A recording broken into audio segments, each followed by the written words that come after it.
All right, here we are, folks. This is kind of an extra video for you. Here we are in March of 2013, and the New Orleans Saints have just signed Ben Watson, a free agent tight end, most recently of Cleveland. Now, why did I want to do an extra video for you? The reason why is because Ben Watson is going to be huge for the Saints next year. So what are the things the Saints can do with Ben Watson? Let's take a look.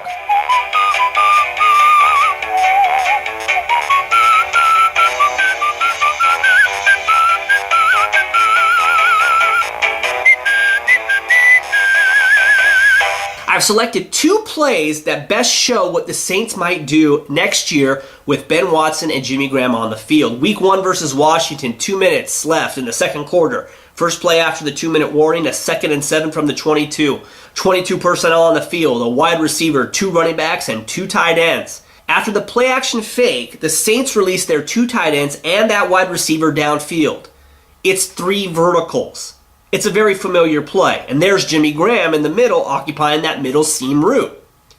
Well, that's David Thomas on the outside. Thomas is lined up and faced up against a defensive back. I can't identify the number. I think it's a cornerback, but it might be a safety. But in this case, it doesn't really matter. The Saints have created a one-on-one matchup on the outside with no safety help over the top. Now, David Thomas is 6'3", 248. Ben Watson is 6'3", 255. What I'm trying to say is I believe that Ben Watson's a little bit more athletic than Dave Thomas. On the throw from Drew Brees, Thomas goes up, but he can't come down with the jump ball. I'll tell you what, folks, if the Saints are going to get one-on-one jump ball situations next year with Ben Watson or Jimmy Graham involved, I think more often than not they're going to go the way of the black and gold. That's what I'm trying to get at you. The Saints are going to be able to create one-on-one matchups with athletic playmakers at the tight end position. Not just Jimmy Graham, it'll be Jimmy Graham and Ben Watson next year. Here's another example. Versus Kansas City in week 3, 2:43 left in the third quarter, 2nd and 7 from the Kansas City 29. 21 personnel on the field, kind of a normal set if you think about it. 2 running backs, 2 wide receivers, and a tight end. The Saints are going to run another play action pass. The action's going to go left, but what I want you to focus on is the 2 receiver side. In this case, that's Devery Henderson and Lance Moore. What the Saints do with these 2 guys is run a simple cross with their wide receivers. The play action, as well as the route by Lance Moore, create a one-on-one matchup with the quarterback for Devery Henderson.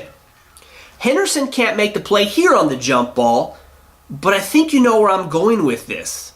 What if that was Ben Watson or Jimmy Graham? One of those 2 guys is going to come down with the ball. And what I'm saying is through that formation, play action, and motion, the Saints can create a one-on-one matchup. Am I giving Ben Watson too much credit?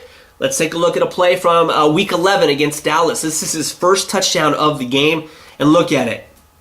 Brandon Weeden, a rookie quarterback, throws the ball up in the air. Look who goes up and gets it for the touchdown catch. That's Watson. Still has hops at 32 years of age. Against Oakland, Ben Watson ran a shallow cross route, ran just simply across the formation. Guess what? He gained 20 and then 22 yards on 2 receptions in that game.